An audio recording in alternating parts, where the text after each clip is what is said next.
3, 2, 1. Oh my goodness. Good morning, good afternoon. Whatever it is for you, I hope you're having a fantastic day. My name is Zach Schaumler. This is Strong Opinion Sports, episode 396. Welcome in. Man, it's a lot of episodes. 396 episodes of this show I have done. Wow. Today I'm wearing my favorite shirt.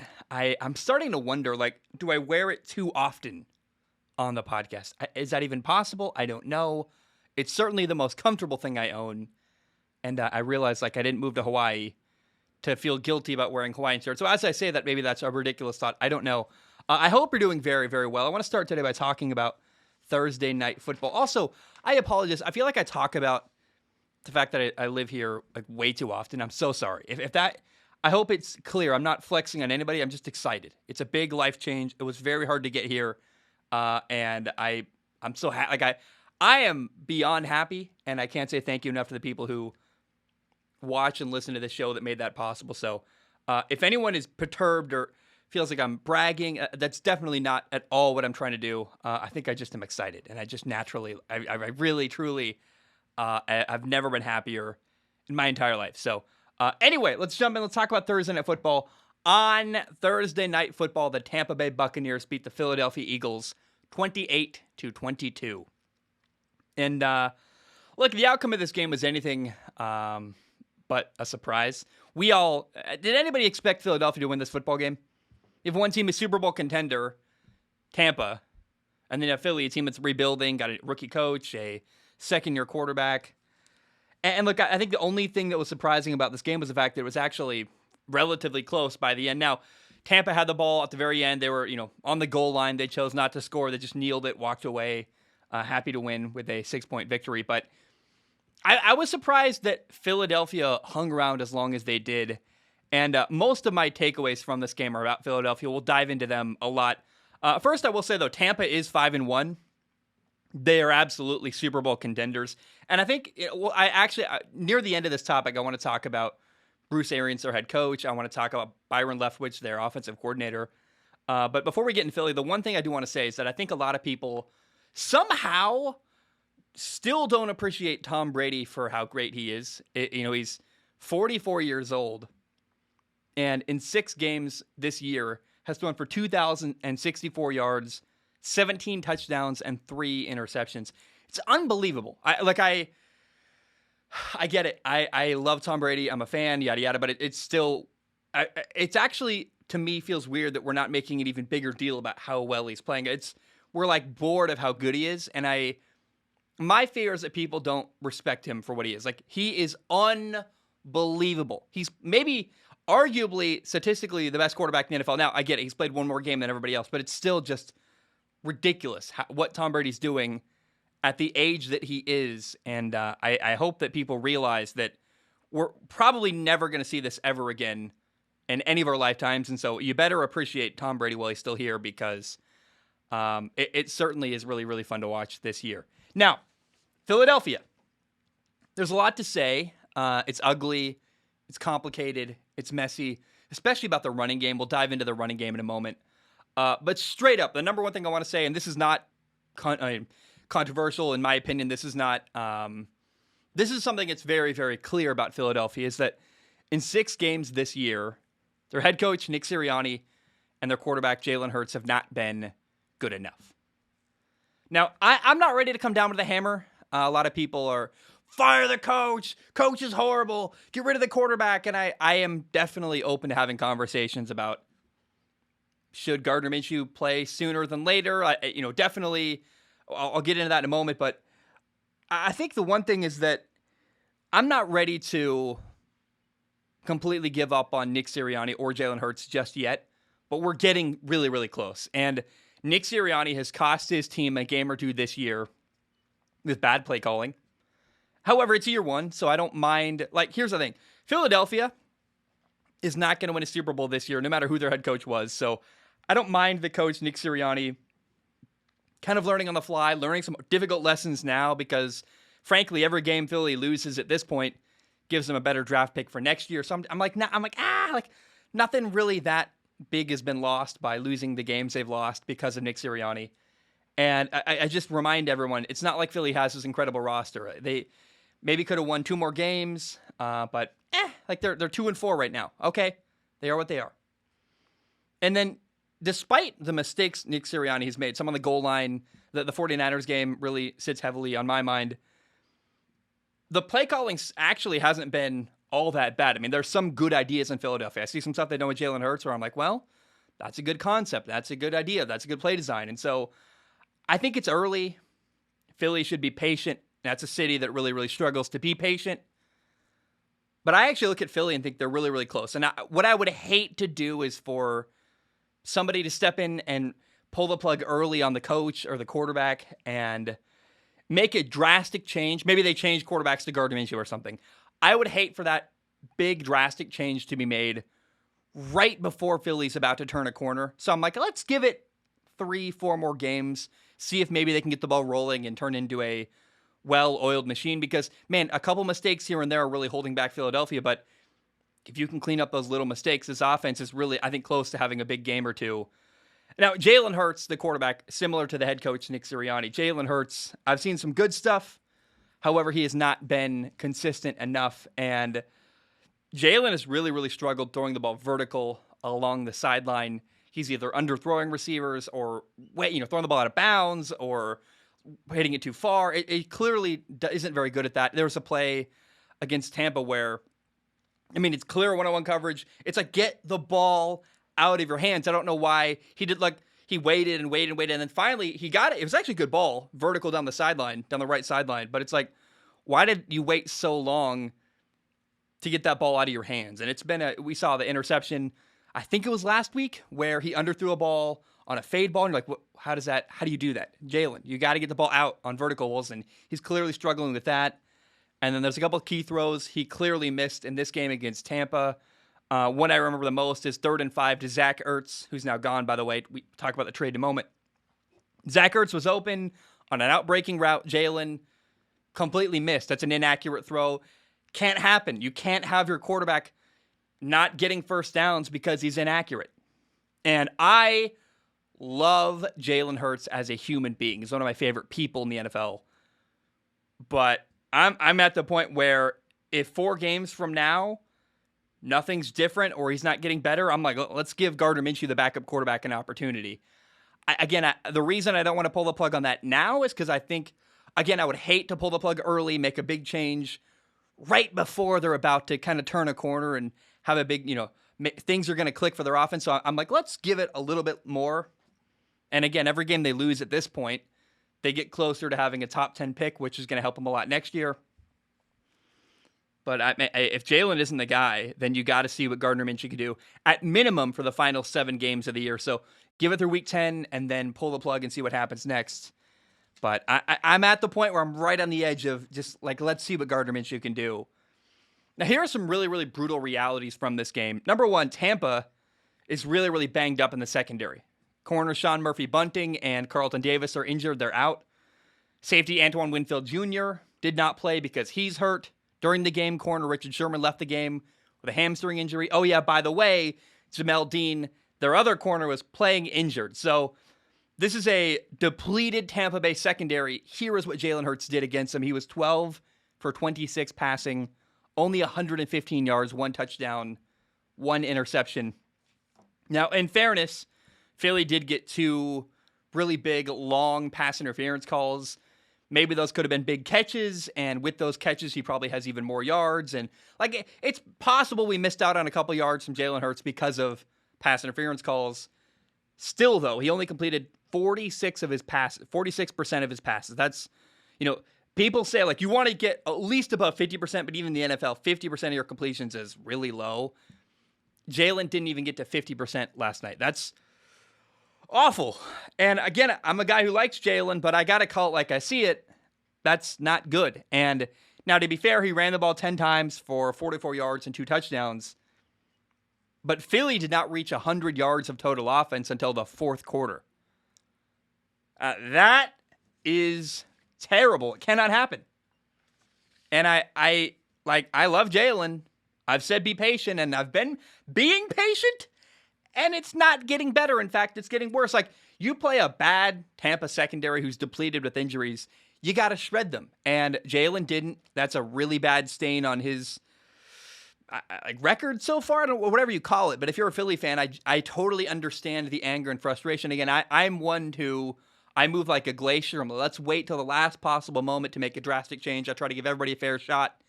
But Jalen Hurts is, coming to the very end of his rope. Now, a lot of people are upset. They want Philly to run the ball more with their running back, Miles Sanders. And this is a very, very complicated debate. And this is why, I said in the intro, it's messy, it's complicated. This is where things get really, really complicated because it's not like Philly isn't calling running plays. They keep calling RPOs, a run-pass option, where basically, if they have numbers in the box, for example, if there are 6 guys to block 6 defenders, then they run the ball. But if the defense loads the box or the numbers don't work for Philly, let's say they only have 5 guys to block 6 defenders, if you count the numbers and read leverage, and then what ends up happening, if the numbers don't work out for Philly, you end up throwing the ball on what's actually a running play. The offensive line blocks like a running play, receivers run a route, and you got to get the ball out quickly before offensive linemen get too far downfield. Then you have an illegal lineman downfield penalty. But basically every play that Philly's running that they run the ball is an RPO. You watch receivers run routes constantly. It's a run-pass option. And people are upset because Miles Sanders isn't running the ball more, but a lot of that is because Philly doesn't have favorable matchups at the line of scrimmage, and they're throwing a lot on RPOs where they have an option to throw the ball. And Philly could, just start calling straight running plays, but against Tampa especially, that's a bad idea. Tampa's got a really, really good front seven.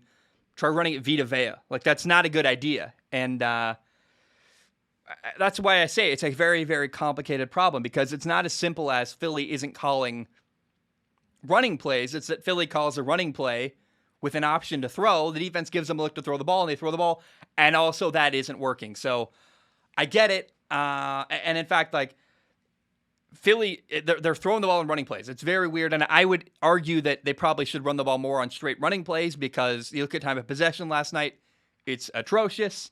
I actually felt really, really bad for the Eagles' defense in this game, because here's Tampa's time of possession: 39 minutes and 56 seconds. Meanwhile, the Eagles had the ball for only 20 minutes and 4 seconds. So it's insane. Tampa's offense had the ball for literally 2/3 of the entire game. I mean, Philly's defense is on the field over and over, and it can't get off the field. Philly got screwed over by their offense. Their defense just, oh, man.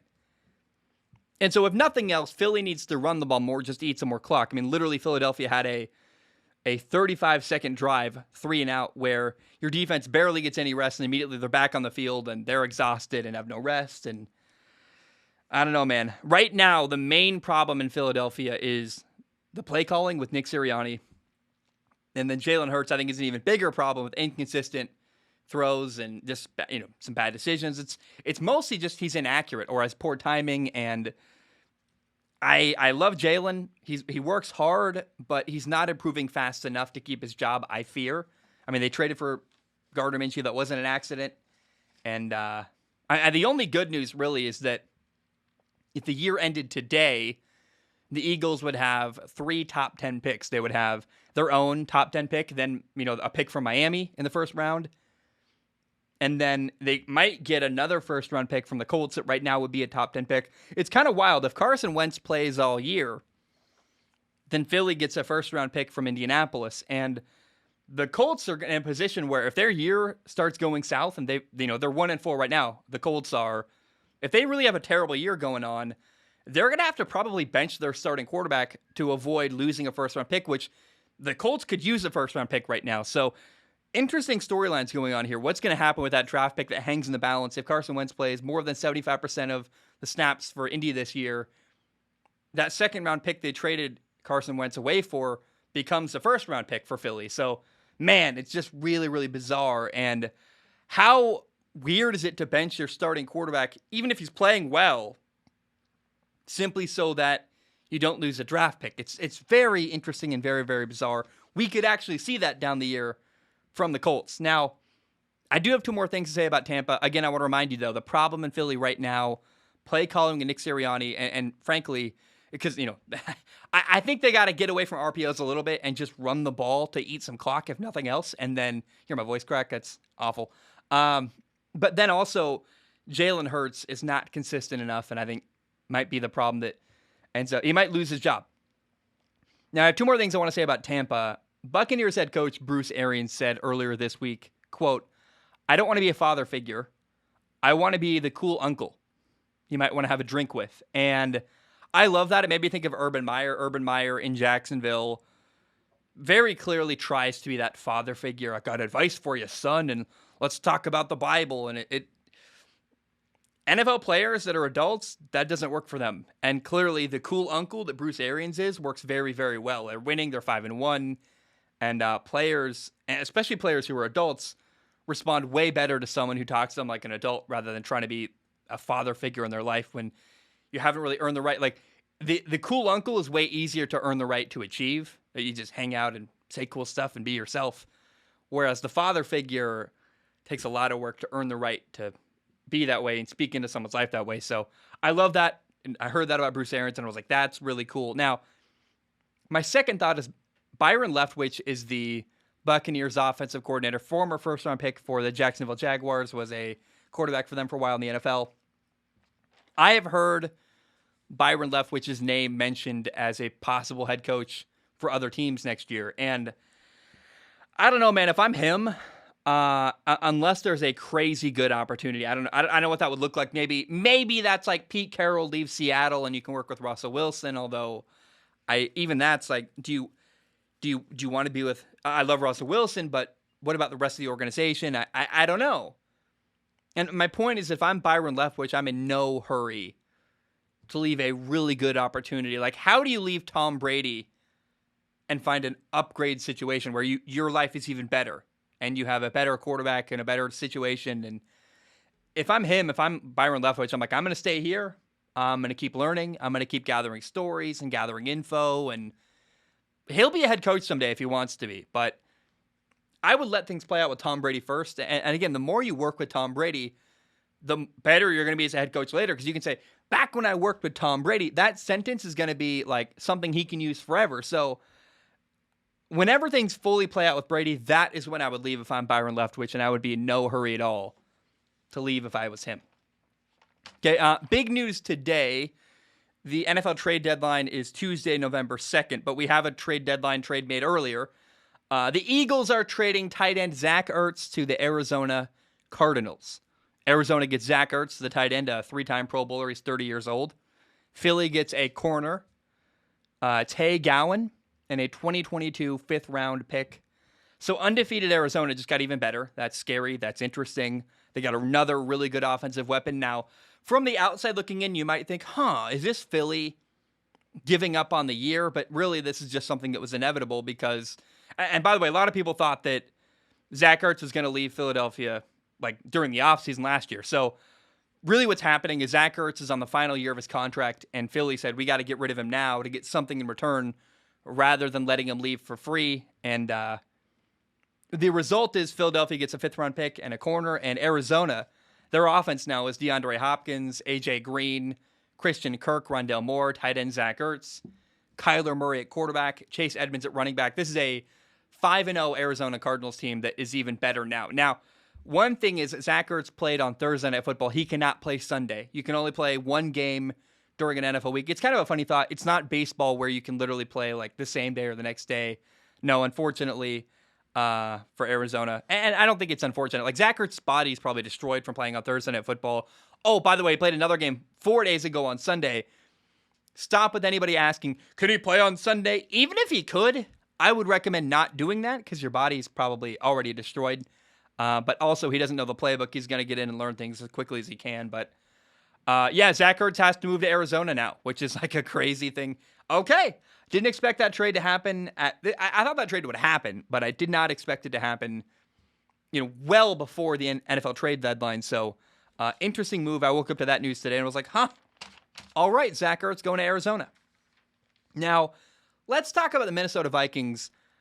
I find myself really rooting for the Vikings right now. First of all, I like and respect their head coach, Mike Zimmer. He is a guy that every time I watch Minnesota and one of his defenses, I see a crazy blitz that is like impossible to stop, or a coverage that's like, oh my gosh, or they disguise the coverage really well. And my point is that Mike Zimmer is one of the best defensive minds in the entire NFL. And I watch film of him and I'm like, that's a blitz you literally can't stop. Like, do whatever you want, but they just hit it too well, and he's got all kinds of really cool ideas and stuff, and he's like a mad scientist when it comes to creating coverages. Then you have Minnesota's quarterback, Kirk Cousins, and he's been playing great football. You know, the Vikings are 2-3 right now, but I'm sure Vikings fans, if you watch Minnesota every week, you can recognize, yeah, the quarterback is not the problem. Kirk is playing really, really good football. And I look at the Vikings record right now. They're 2-3, and they brought in Kirk a few years ago, gave him a massive contract, guaranteed money. The hope was that they would win. And since 2018, when they brought him in, they've made the playoffs one time. And they've won one playoff game. And that year, 2019, they beat the Saints in the wild card round of the playoffs. And man, they've never, by the way, won the NFC North in the entire Kirk Cousins era in Minnesota. Now they're 2-3. I worry that both Kirk Cousins and Mike Zimmer are in danger of losing their job. At 2-3 right now, they play Carolina this week in NFL Week 6. Then they've got a bye Week 7. And then after that bye week in Week 7, Minnesota has a brutal schedule coming up. They play Dallas, then they play at Baltimore, the Ravens, then they play at LA, the Chargers, then they play Green Bay at home, then at the 49ers. Bang, bang, bang. Those are like 5 potential playoff teams. The 49ers are probably the weakest of those teams, but they're really good too. They just took Arizona with a rookie quarterback to a 7-point game. So Minnesota is in danger of starting 3-8 or 4-7, maybe worse if they lose to Carolina. So I fear that either one of them, or even both Mike Zimmer and Kirk Cousins, would not survive a 4-7 start to the year. Remember, the Vikings drafted former Texas A&M quarterback Kellen Mond in the 3rd round. Mike Zimmer's a good coach. He may be the problem in Minnesota, but I know that he can coach somewhere, if not in Minnesota. Although I don't know how is Mike Zimmer, how would he go from a head coach with all that power to taking a step backward and being a defensive coordinator somewhere? That seems crazy to me. Maybe he coaches college. I don't think he would want to coach college though, so I don't know. Zimmer's a good coach that I really respect, and Kirk Cousins is playing very, very good football despite the record. It's always hard to praise a quarterback when the team is playing badly, but Kirk Cousins isn't the reason why his team is 2-3.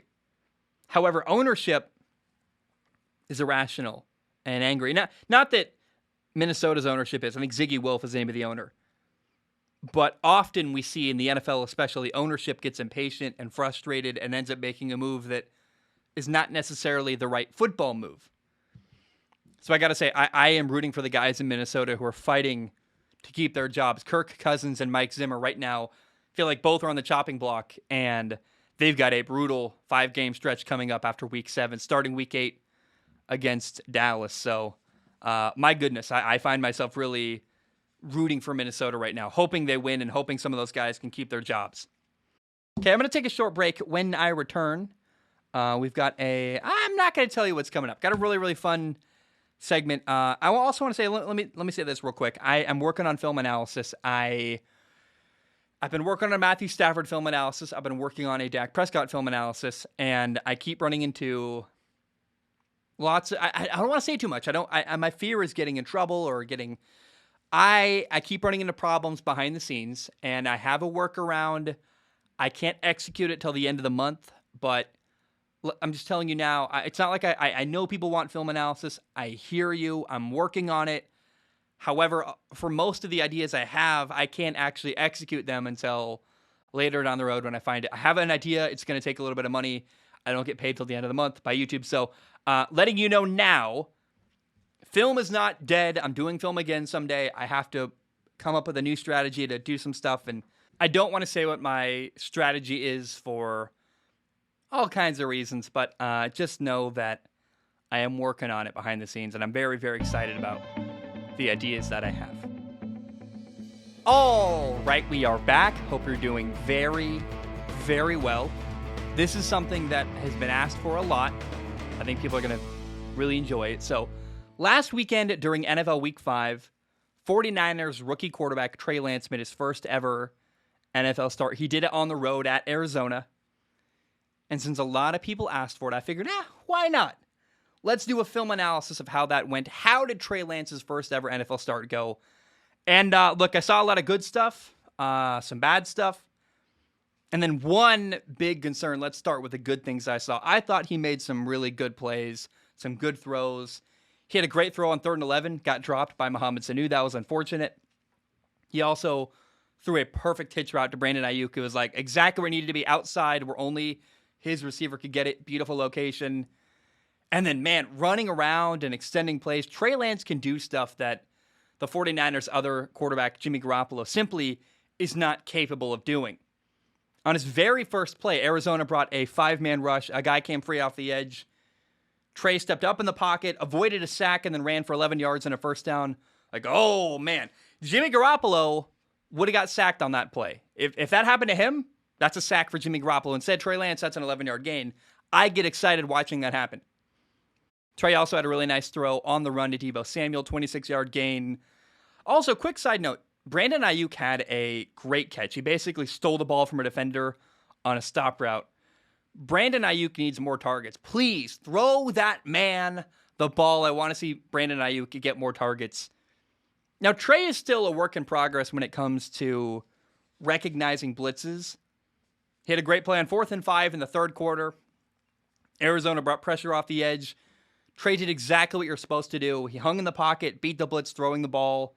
That's fantastic. However, at the end of the game on the 49ers' final drive, 3rd and 3, Arizona brought a 6-man rush. The 49ers only had 5 guys to block 6 defenders. Trey did not recognize the blitz. Trey has to know, we don't have the ability to block all 6 guys coming after me. He needed to find his hot route left in the flat. He had his tight end, Ross Dwelly, wide open. That's where the ball's got to go, and that is how you beat the blitz. Trey Lance did not do that on that play. There were also a few times where Trey Lance failed to find his check down. I think occasionally you see Trey a bit quick to leave the pocket and run around, and he had an interception on his very first drive where I thought that on the interception he probably should have just checked it down, although he had a running lane too. Like either take off and run or find your check down. The worst thing, if he runs it himself, he can point ahead and have his check down lead block for him. But instead, he threw the ball high and late to Travis Benjamin, and it got picked off. In the post-game interview, Kyle Shanahan, the 49ers head coach, said that Trey threw the ball to the right spot, just high. And there was a brief window, sure, where it was open earlier in the play, but I ultimately believe that Kyle said that to avoid throwing Trey Lance under the bus. Like, hey, let's not give the media any reason to be angry at Trey. Let's just pretend it was a high throw. I actually think Trey Lance didn't make a good decision there. And look, I hear you. The coach said otherwise, but I think the coach is protecting his player and trying to not throw him under the bus. Now, later on a 2nd and 16, Trey took a sack. It was a drive in the third quarter, and the sack really kind of killed the drive. And for some reason, Trey got really uncomfortable in the pocket. He tried to run. Instead, he should have just found his check down. Kyle Juszczyk was sitting wide open in the middle of the field. No need to square your shoulders and, look towards the line of scrimmage and run. What he should have done, stay in the pocket, slide up, keep your base steady, and find your check down Kyle Juszczyk. That's a moment where I think Trey Lance is looking to run a little bit early rather than hanging out in the pocket where you still have time. He also had a couple inaccurate throws. He missed a bubble on the goal line. That's a play where you got to throw to your receiver's upfield shoulder, allow him to make a cut upfield. Technically, it was catchable, but in the NFL, you expect more from your quarterbacks. You cannot miss on a bubble screen. Trey Lance did there. He also missed high on a key 3rd and 4 at the end of the game to Brandon Ayuk. The ball needed to be low at his numbers or down low where he can catch the ball and keep it away from a defender, right on his body, hopefully. Instead, Trey Lance threw it high up over his head. It's uncatchable, and that's a very unfortunate miss in a key situation. Look, I believe Trey Lance is special. He's crazy talented. As long as he works hard and really wants to learn, he's going to be an amazing quarterback. I compare him to Josh Allen and Justin Herbert. I think they're very, very similar skill set wise. They're amazingly talented and came into the NFL a little bit raw, needed time to learn and grow. And man, I think if you give the same way you gave Josh Allen a lot of time in Buffalo to mature and were patient with him, I think if you do the same thing for Trey Lance, he's going to be an incredible quarterback. However, on Sunday, the 49ers had a chance to win. That's a 7-point game, and Trey Lance missed on a couple key things that really cost his team a victory, in my opinion. Now, here is my one really, really big concern watching Trey Lance on Sunday at Arizona. The way Trey Lance ran the ball in this game, it's not sustainable in my opinion. Early on, Kyle Shanahan made it clear he wants to use the power running of Trey Lance. He wants to run the football and have Trey Lance lower his shoulder at times. And look, I get it. Trey Lance is built like a battering ram. But that doesn't mean you should use him like one. And Kyle called a ton of designed quarterback runs right up the middle. And Trey Lance took a ton of hits. That makes me uncomfortable. We saw the career trajectory of Cam Newton where, I'm sorry, you can't take hits like that for years. Remember, Kyle Shanahan once had RG3 as his starting quarterback. And, that guy got hurt. Under Kyle Shanahan's watch, RG3 got injured and kind of ruined his career. It's really cool you have a quarterback who can run up the middle like a fullback, but I would be careful how often I use it. And I wouldn't want Trey Lance taking as many hits. And look, him running around, extending a play if you call a passing play, and Trey Lance runs around, that's fine. That's him creating. I love that, especially Trey Lance running on the outside. That's fantastic. Now, he had a play where instead of running to the outside, he leaned back inside, took an extra hit. Like, I want Trey Lance to try to avoid hits if he can. But having a play where Trey Lance extends the play himself and gets to the edge, that's very different than a designed quarterback run right up the middle. I'm uncomfortable with that. Now, it's very cool. He's capable of that. But I would use that sparingly with Trey Lance. I would not. I thought Kyle Shanahan leaned on it a little bit much against Arizona. And I just don't think you can do that every week for 10 years and expect Trey Lance to stay healthy the entire time. It's not sustainable long term. Now, it may not be Kyle's plan to call games like that every week, but I watched Trey Lance take some hits during that first game that made me cringe and go, ooh, that may not be sustainable long term, and we'll see what their long-term plan is in San Francisco. Now, the last thing I want to say, I want to give a shout-out to Cardinals defensive end J.J. Watt. He played fantastic. He blew up a couple plays. There was an early run on 2nd and 4 in particular where J.J. Watt had a huge tackle for loss. Shout out to J.J. Watt. That's a fantastic football player. And breaking down film for Trey Lance, I got to watch some J.J. Watt and go, this is some really, really good stuff by J.J. Watt.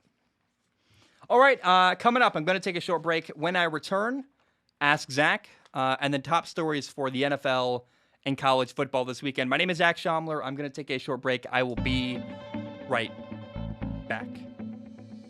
All right, we are back. Hope you're doing very, very well. Let's jump in. We have reached NFL Week 6, and there are 11 things I'm really, really excited to see play out this weekend. Number one is this. It's the LA Chargers at the Baltimore Ravens. I believe the Chargers are the better team and will win. But still, it's Justin Herbert on one side against Lamar Jackson on the other sideline. That's an incredible game. I don't care who you are. It's two of not only the best young quarterbacks in the NFL, but two of the best quarterbacks, period, in the NFL. And I think LA is a better football team. But let's be clear, when Baltimore has Lamar Jackson, they always have an opportunity to win. So it's going to be a really, really fun, really, really special game. Now, number two is another massive game, Cardinals at the Browns. Arizona is 5-0. Cleveland is 3-2. I think Cleveland wins here. This feels like the game of the week, in my opinion. There are 4 really big, exciting games this week in Week 6, and this feels like the headlining game to me. Now, the Browns' 2 losses are to Kansas City by 4 and to the Chargers by 5. I mean, the Browns are very, very good, and I think actually this is a matchup of 2 of the top teams in the NFL. Now, Arizona's got a better quarterback, Kyler Murray. However, Cleveland, in my opinion, is slightly better in almost every position, maybe other than quarterback and receiver. So, in my opinion, this is a must-watch game between the Browns and the Cardinals, 2 of the best teams in the NFL. The Browns are at home, And I think, man, it's going to be incredible. Number 3, Cowboys at Patriots, another one of these really good matchups. A great Cowboys team on the road. Dak Prescott, Cowboys quarterback against Bill Belichick, the Patriots defense, head coach, but defensive mastermind. The Patriots are 2-3. This feels like a must-win game for them at home. Like, they got to get to 3-3 and save their season. Now, the Cowboys are a better team, but I would never count out Bill Belichick and the Patriots. This will be a very, very interesting football game. Number 4, the Raiders at the Denver Broncos. Both teams started out 3-0. Now both teams are 3-2, though, and both have a lot to prove. The Raiders just lost their coach, and man, I think Denver is a team that is soul-searching, trying to decide. Like, at least the Raiders know who their quarterback is, Derek Carr. Denver fans right now are like, do we keep our coach? Is Teddy Bridgewater, he's probably not our long-term quarterback. Like, Denver fans, I think, are feeling worse right now than Raiders fans, although Raiders fans don't feel good either. Like, how crazy is it that 2 weeks ago, both Denver and the Raiders were 3-0 on top of the world? Now they're 3-2, and man, it's going to be a very competitive, interesting, fun AFC West matchup this weekend. Raiders at Broncos in Denver. Number 5, Vikings at Panthers. Minnesota is 2-3, and their next 5 games after this game against Carolina are brutal. So these guys are fighting to keep their jobs. It's a huge game for Minnesota. I think the Vikings win, but Carolina's no slouch. Remember, Carolina started the year 0-3. Nobody could run against them, and I'm very curious how the Panthers bounce back after losing 2 games in a row. So, yeah, Minnesota had a big emotional win last week, and Carolina on a 2-game losing streak. Who's going to win? It'll be interesting. But, man, Minnesota, the pressure is on. And Carolina, if they lose this game, no one's losing their job. Minnesota, tensions are high, man. They got to win this game to keep their season afloat. And therefore, also, in my opinion, I think Mike Zimmer, quarterback, Kirk Cousins, their jobs are on the line. So I think Minnesota, in desperation, wins this football game. Number 6, Texans at Colts. The Colts are 1-4, and if they lose this game, their season is officially over. You cannot start 1-5 and recover from that. Also, remember, they got Hard Knocks coming in later this year. That'll be even more drama, harder to overcome. So it's non-negotiable. The Colts have to look good, and they have to win this weekend at home against a bad Houston team. Number 7, Seattle at Pittsburgh. It's Seattle's first game of many without their star quarterback, Russell Wilson. Geno Smith is going to start for them, but we're going to learn a lot in this game about how Geno can do, and can he help keep Seattle's season afloat while Russell Wilson is hurt. We're going to learn a lot about Geno Smith this weekend. Number 8, Bengals at Lions. Will the Lions start 0-6 this year?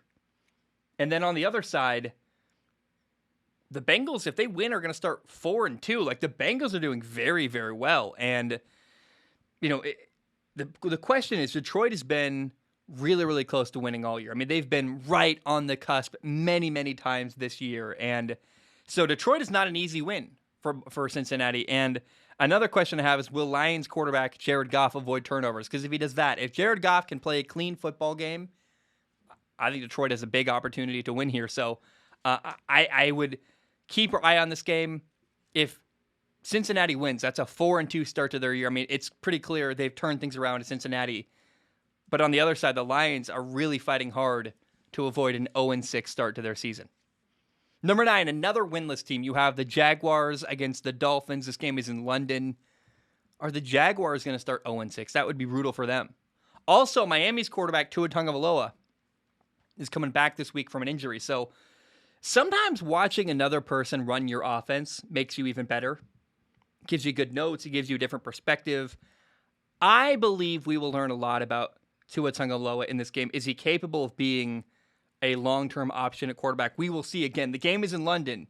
And then the question is, will Urban Meyer get fired afterward? We've seen many times where a coach goes to London, you got a bye week after London, and a coach gets fired. So keep your eye on Urban Meyer. What's going to happen to him if they lose this football game? Number 10, the Packers at the Bears. I got a weird question from this game. I don't know if I'm out of left field asking this, but could this be Aaron Rodgers' final game at Soldier Field in Chicago as a member of the Green Bay Packers? I don't know, but that's maybe if you're a Bears fan and even if you hate Aaron Rodgers, just think about it like this could be the last time you ever see him play at your home stadium with the Packers. And maybe that's something you celebrate, probably, because he's beat you for years. But also, in a weird way, maybe enjoy it and celebrate. This could be the final time you see Aaron Rodgers in a Packers uniform at your stadium. On top of that, how will the Bears rookie quarterback Justin Fields play? I'm very, very interested to see him. Weird side note, by the way, every time I'm talking about Justin Herbert, I almost accidentally say Justin Fields. I hate that they both have the name Justin. I always, for some reason, it's not like I don't know who they are, but I often get their names mixed up and I slightly slip. I'm like, I feel myself saying Justin, and then I'm like, Herbert. No, Herbert. I meant Herbert. And it irritates me to no end, that slight slip of the tongue. Now, number 11, you have the Bills at the Titans. This game is really only on my radar because it's Monday Night Football. I will watch it. It's a primetime game. The reality is I believe Buffalo is going to win this game pretty easily, and I'm not that excited for it. But I will watch it. It's a Monday Night Football game. I watch every primetime game. Final note, there are 4 teams this week that have a bye weekend. You have the Falcons, you have the Saints, you have the Jets, and the 49ers. So those are the things I am really excited to watch during NFL Week 6. Okay, I need to take a short break. I need to blow my nose really, really badly. So, my name is Zach Schaumler. Whenever I return, we'll do Ask Zach. I will be right back. All right, we are back. Hope you're doing very, very well. I want to put a question out there to the audience. I am looking for help. I need new headphones. These are horrible. It literally makes the show worse because I feel like I hear myself but badly the entire episode. My old headphones were great. I had them for 7 years, and I loved them, but they stopped working one day, and I was very disappointed. I was really sad. I can't find those online anymore. So I put a question out there to the world, and those are ones I randomly got at Ross, literally, but they were fantastic. So I ask you, are there any headphones that anyone recommends? I can't have the ones that are like massive that sit over your ear, and it makes my head look weird. I have too small of a head for big headphones. I need ones that sit like on top of, but don't sit around your ear. Like I don't need noise canceling. I just need headphones that work to some degree that are also quality. These are literally like Walmart brand awful headphones. So if anybody out there can recommend a good pair of headphones or send me a link on Instagram, whatever, I'm open to suggestions, and I literally need headphones to make the show better. It's driving me nuts. I hear myself in my ear, but it doesn't sound good, and it's not exactly picking up how the microphone sounds. So if anyone can help me, please let me know. Okay, it is time for Ask Zach, my favorite part of the show. In case you do not know how it works, you go to patreon.com/Zach Schaumler. This is where I read questions from the audience. You give $1 a month. You can give more if you want to. Please do. It literally does help pay my rent. But $1 a month gives you access to submit questions on Patreon. Now, if you submit a question on Patreon, my only guarantee is I look at every single question with my eyeballs. I do not guarantee to read your question on the show. Question number 1 today comes from Patrick. He says, I'm a Chiefs fan. Should I be worried? I actually don't think so. Kansas City is 2-3. Their 3 losses are to some really good football teams. The LA Chargers, Baltimore, and Buffalo. All 3 of those teams are 4-1. You lost to Baltimore by 1 point. You lost to LA by 6. I would not overreact here. Now, I made a mistake last episode. I feel bad. I was going to put it in the corrections, but I'm like, I'll save it for Ask Zach. I was trying to say last episode that Kansas City wasn't going to win their division. And it's funny, actually, during my breakout, like I do, show clips of on YouTube, I actually cut out this part that I misspoke. But I was trying to say that Kansas City's not going to win their division. But I ended up accidentally saying, I don't know how it's not a Freudian slip. I don't know how this ends up happening. But I actually said that they're not a Super Bowl team. And I don't believe that. I think that if Kansas City got, into the playoffs as a wild card football team, they're still very dangerous. You have Travis Kelce, Tyreek Hill, Patrick Mahomes. I would not want my favorite team to play Kansas City in the wild card round. I don't have one, but if I was a fan, I'd be like, if my team played Kansas City in the wild card round of the playoffs, I'd be like, oh, man, I don't feel great. Because Kansas City can beat anybody, any day. Just whenever you have Patrick Mahomes and Tyreek Hill and that explosive tight end, Travis Kelce, sorry, but you always have an opportunity. And KC could absolutely get to a Super Bowl as a wild card team. So if I'm a Chiefs fan, I'm not panicking at all. Relax, you're fine. You're great. You're not as good as you were last year.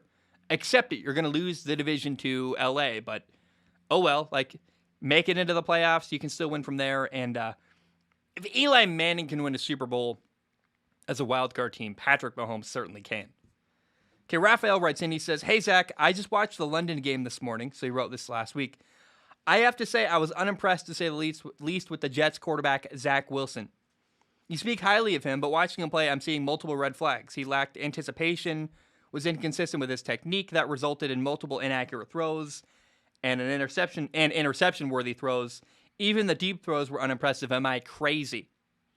He looks like the typical NFL bust, a guy with a big arm but bad habits. Still, early, however, was it just one bad game? Thank you for reading. Hope you're doing well." Raphael, it's funny, actually. It's not just one bad game. It's Zach Wilson's been struggling this year. And I say that knowing full well. Like, I love the guy. And I'm actually not concerned even, like, at all. I'm literally not even worried about Zach Wilson. First of all, the guy works crazy hard. He loves football. I have no doubt that this offseason, watching film, rewatching his games, he's going to learn a lot. He's going to take notes. And I was on the phone with a friend of mine today. Like, you have to, before you can, run the offense well, you have to know the playbook. And Zach Wilson is still, you can't even fully understand the mistakes you're making until you understand why you're making them. Like, you know what I mean? Like, he's still learning. It's okay. Don't forget Josh Allen's rookie year. Josh Allen was nowhere near the quarterback he is today. And Zach Wilson is crazy talented on a bad football team. He's not a bust. He works super hard. I just totally disagree. He's a talented rookie quarterback on a bad team who's still learning. Give it time. And I mean, I would give it till next year. There's no hurry for Zach Wilson. He's done some incredible stuff. I think even the Patriots game earlier this year, he had a couple plays where you're like, my friends who are Patriots fans were sending me messages like, dude, you got to see Zach Wilson. He's not good yet, but he's doing some stuff, extending plays, making big time throws downfield. You just got to be patient. Like, don't expect Zach Wilson to be Patrick Mahomes after 5 games of the season. Braden writes in, he says, "Denver went from being a team we didn't know was good to a team that I don't even think could beat Georgia right now. And honestly, that hurts more than anything. The Week 5 loss to Pittsburgh made me seriously rethink being a fan of this team. This is just a typical loss under Fangio, and it goes back all the way to 2019. Things have only gotten worse since Pat Shurmur showed up and became the offensive coordinator. I think it's time for Denver to move on. But I'd like to hear if I'm overreacting from a more level-headed football fan than I am at the moment. Am I crazy, or am I right to think that Fangio and Shurmur need to go?" No, man. That Pittsburgh game, Week 5 for Denver, embarrassing, horrible loss. That's a game you have to win. If Denver wants to be good, you have to beat Pittsburgh, and by a lot. So I watched that game and thought, you probably need a new coach. You probably need a new quarterback. We'll be patient. I'll give it a couple more weeks because, I mean, there's still time for Denver to turn it around. But, like, they lost to Baltimore, and Teddy Bridgewater was hurt half the game. I'm like, well, okay, let's see. Then they gave up a big goose egg, a dud of a performance against Pittsburgh last weekend. So we've seen enough now where I'm like, they beat up on bad football teams. They can't beat a good team. And it's also disappointing. Remember, like, Patrick Surtain has been solid, but Denver passed on Justin Fields. They passed on Mac Jones. And what is their long-term plan at quarterback? And why do they not seem to have one? I don't understand. And, I want Denver to hire a coach who can coach on offense. Get an offensive coordinator who, a Joe Brady type. I mean, I don't know. The decision-making in Denver has been weird, to say the least. And Vic Fangio has not been good enough. And I don't get it, man. I'm so confused by what's going on in Denver. And I have all these questions. Like, why? Teddy's fine. Teddy's not terrible. But he's not your long-term quarterback. I've seen 5 games. I know enough now to go like, he's not. Like, he needed to play better against Pittsburgh, and he didn't. So, I don't know. I'm Braden, do not feel guilty panicking if you're a Broncos fan. I would too. John writes in, he says, "Hey, Zach, Spencer Rattler is bad, right?" So Spencer Rattler is the quarterback at Oklahoma. He got benched during college football week 6 last weekend. Spencer Rattler is so talented.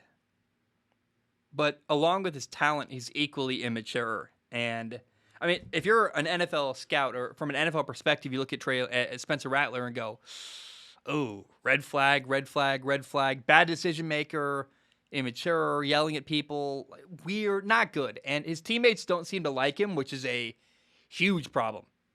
Your teammates should like your quarterback. They don't. And they rallied around Caleb Williams partially, it seemed like, because they liked him more. So it's really disappointing. And you know, Spencer Rattler, no, he doesn't look like a good quarterback right now, and certainly not a good NFL prospect. Oscar writes in, he says, "Hey, Zach, thanks for answering my first ever question about the Cardinals in podcast 393. What's up? Welcome. My question is, who do you think are the top 5 teams in the NFL as of now, week 5? P.S. In podcast 393, you excused yourself and said you felt bad because you were going to say something Cardinals fans probably didn't want to hear. And I wanted to let you know that I listened to you because you tell us what you think based on evidence, not because you tell us NFL fans what we want to hear. I greatly appreciate your honesty, and you don't have to feel bad for giving us fans harsh reality." Oscar, I can't give you a top 5. I'm sorry. I can give you a top 4, or I can give you a top 10. And I'd rather do a top 10. So in no particular order, my top 4 are this. Remember, no order. I have 3 tiers, top 4, then 4 more, then a clear 9 and 10. The top 4, in my opinion, are Buffalo, the LA Chargers, the Cleveland Browns, and the Tampa Bay Buccaneers. These are 3 football teams that have really, really deep rosters with basically no hole, no weakness, and all 3 of them are Super Bowl contenders and should be in the top favorites, in my opinion. Like, the Browns will surprise people. I have them there, but they lost to Kansas City by, what was it, like 4 points, 2 points, something like that. They barely lost to Kansas City, and they barely lost to LA, the Chargers, and Justin Herbert. So the Browns are one of my top 4 teams, in my opinion, right now. Now, the next 4, in no particular order, you have the Cardinals, the Packers, Dallas, and the Ravens. These are teams that are also capable of winning a Super Bowl. The Packers are probably the best team here. Arizona's probably right behind them. I want to see an NFC title game between Green Bay and Arizona would be incredible. We actually had that a couple years ago between Aaron Rodgers and Kurt Warner. Now we have Aaron Rodgers and Kyler Murray. It'd be really fun and really exciting. And then the 9th best team in the NFL is the LA Rams. And the 10th best team in the NFL is the Kansas City Chiefs. I put Bills, Chargers, Browns, Buccaneers in the top 4 because they're the best, most complete rosters. The Cowboys are a great football team. Dak Prescott's phenomenal. The Cowboys are way better than I think I predicted the Cowboys to win 5 or 6 games this year, which is like so embarrassing because it's like completely wrong. And then the Ravens are, I think, the weakest team in the top 10 that I just listed, but they have Lamar Jackson. They find a way to win every week, and Lamar's elite. So sorry, they can always win a game there. I hope that answers your question. I don't know if that's interesting. I hate ranking teams. I don't like doing that. I don't do like a power ranking, nothing like that. But that's the closest you'll ever get. My top 4, then 4 more, and then 9 and 10. So hope that makes sense to you. Again, my top 4: Bills, Chargers, Browns, Buccaneers. The 4 more were Cardinals, Packers, Cowboys, Ravens. The 9th best team in the NFL, the LA Rams, and the 10th best team in the NFL, Kansas City. Michael wrote in. He says, "As your reach grows, your promise to read every Ask Zach question with your eyeballs will become unsustainable. This is not an accusation, but it would be unreasonable to expect you to read 100-ish questions for every Ask Zach. What will your plan be then? A raffle system? Thank you for your content. Glad to see Hawaii is going well." Michael, I love you. I'm glad you're a Patreon supporter. You're dead wrong. You're totally, completely wrong. And I read this and I was a little bit bothered. I'm like, man, like, why is Michael putting me in a box? Why is Michael telling me what I can and can't do? You got to realize I have 479 Patreon supporters. I still only get like 40 questions a post on Ask Zach. Like, even if everybody that is a Patreon supporter wrote in with a question on every single post, I'd be fine. I would gladly take 479 questions. I actually, at this point, do not have enough questions. In my head, I would love to do a weekly, like, Wednesday podcast dedicated to just doing Ask Zach questions. I don't get enough of them. So, dude, Michael, I love you. I could easily read 100 questions a post. I already read like 40 a post, and I think I truly could do 300 or 400 no problem. I love doing it. I have no problem. It's so easy to read questions, and Ask Zach is like it's my favorite thing to do. I love sitting down and reading through every question. I mean, there's just good stuff, interesting stuff. I get to challenge myself and have all kinds of feedback, and I learn about things. And Michael, I appreciate the question, but he said it's unreasonable to expect me to read 100-ish questions for every Ask Zach. You're just dead wrong. Like, you could not be more wrong. And I hear you. You think that's a problem, but I think I could read 400 questions a week, no problem. It's not hard to read a question. It's very quick. And then you decide, do I have anything I can say to that or not? And then if I have something I feel like I can respond with, I put it in the show. And I would love to do way more.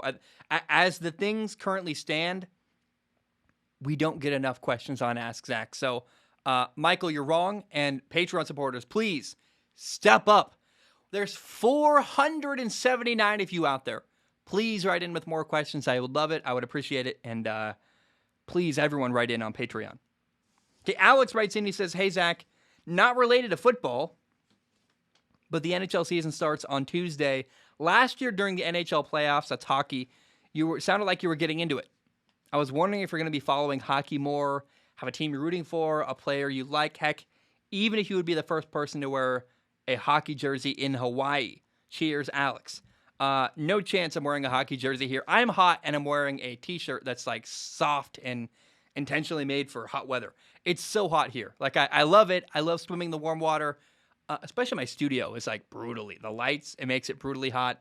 There's no AC in this room, so do the math. It's 80 degrees plus whatever it is in here. It's like 95 degrees in here all day, every day. It's not fun. I open a window. I do the best I can. Anyway, so look, I'm never going to wear a hockey jersey in Hawaii, plain and simple. It's never going to happen.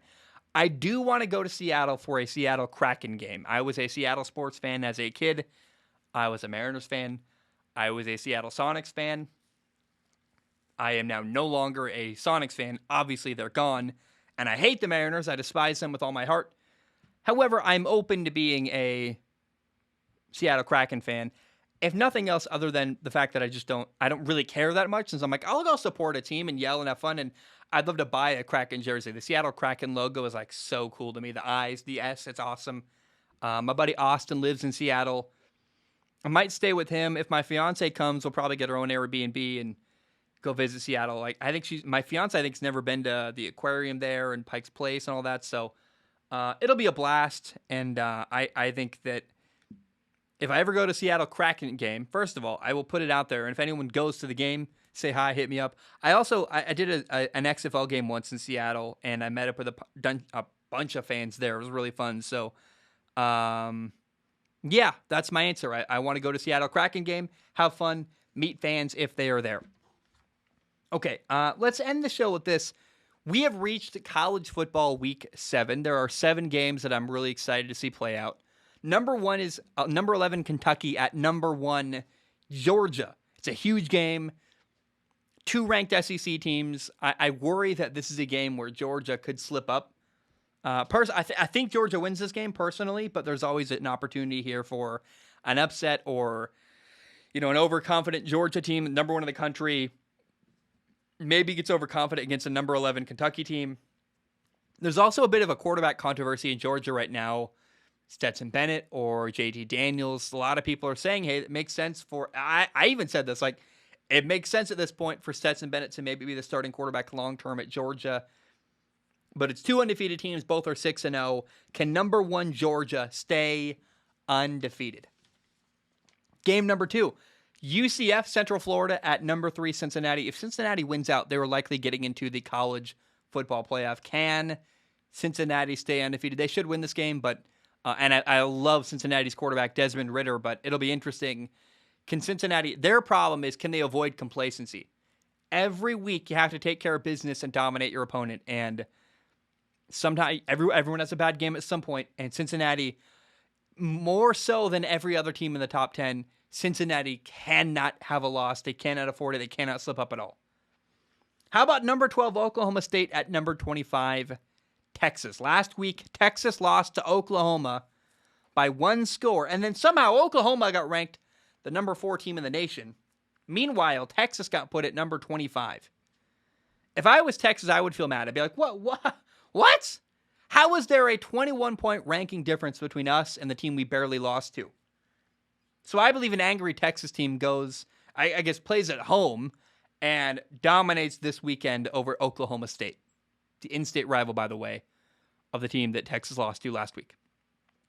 Number 5, Alabama at Mississippi State. Alabama got upset last week by Texas A&M. This week they might win by 50.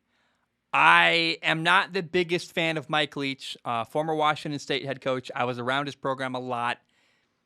He's now the head coach of Mississippi State. I believe that Mike Leach's air raid against Alabama, it's a mismatch. It's going to be a dominating performance by Alabama. They're going to win by like 50 points, and I'm excited to watch that. I like Nick Saban. I like when they win. It'll be fun to watch them win big. That is my prediction. It'll be interesting to see what happens.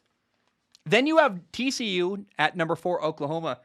Rumor is that Caleb Williams is the new starting quarterback at Oklahoma.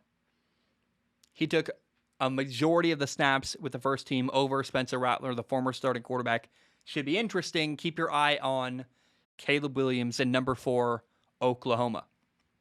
Then you have Auburn at number 17, Arkansas. It's a big game.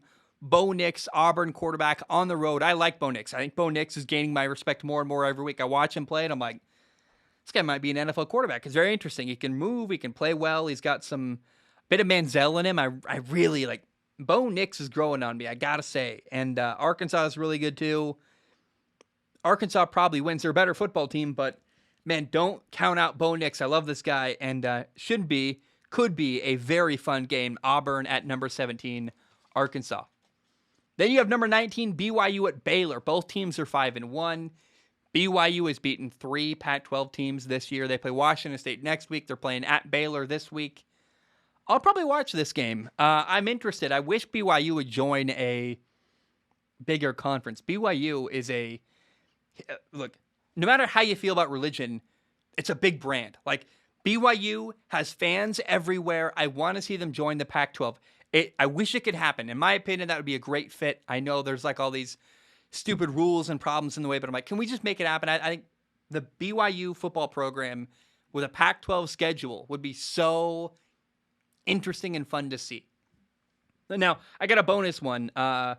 Michigan has a bye this week. They play Northwestern next week. Michigan State plays Indiana this week, has a bye next week. So between the time that Michigan and Michigan State play each other this week, they each have one game and a bye week. This weekend, Michigan State plays Indiana. I desperately want Michigan and Michigan State to both be undefeated going into their game against each other 2 weeks from now at the end of October. And I am praying that Michigan State beats Indiana this week because I want that.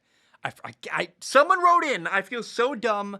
Someone wrote in with the name of the rivalry game between Michigan. Let's look it up. I don't care. I got nothing. We're at the end of the show now. Michigan State versus Michigan rivalry game name. It is called what's it called? Oh, come on. The Paul Bunyan Trophy. It's the Paul Bunyan game? That's weird. Why? Paul Bunyan must be from Michigan. I had no idea. That's bizarre. Yeah, the Paul Bunyan game. Okay. The Paul Bunyan Trophy. Let me look this up. Since we're on the rabbit hole, let's look up why. Why Paul Bunyan Trophy? It reflects Michigan's history as a major lumber-producing state. The trophy was first presented by Michigan Governor G. Menon Williams to commemorate Michigan State's first year elevated to football competition in the Big Ten Conference. So, wait, where's Paul Bunyan? Is Paul Bunyan not from Michigan? Paul Bunyan,